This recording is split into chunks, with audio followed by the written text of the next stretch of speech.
ამერიკის სახელმწიფო მდივანი რესტორან ოვალთან გაჩერდა და იქ მსხდომ ახალგაზრდებსაც გაესაუბრა. Hello back there.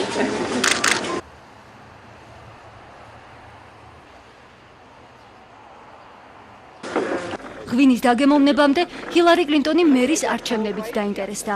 კლინტონმა კიდევ ერთი მიპატიჟებაც მიიღო. სხვა დროს აუცილებლად უნდა მოხდეს ზღვის სანაპიროზე. ჩვენთან ჩამოსული იყო CNN-ის კორესპონდენტი ჯიმ კლენსი, რომელმაც განაცხადა, რომ მსოფლიოს უამრავ ადგილას იყო ნამყოფი. მაგრამ ეს იყო ყველაზე დიდი სასწაული, რომელიც მან თავის ცხოვრებაში მიიღო.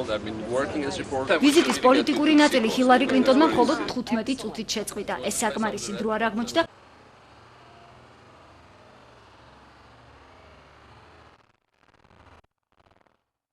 წითელი ღვინო ეს არის ბიოსაფერავი, ბიოღვინო არის ესეთი კომპანია, რომელიც აწარმოებს ამ საფერავს. სამწუხაროდ ქალბატონ კლინტონს არ დაუგემოვნებია, მაგრამ ბატონმა პრეზიდენტმა დააგემოვნა და საკმაოდ მოეწონა.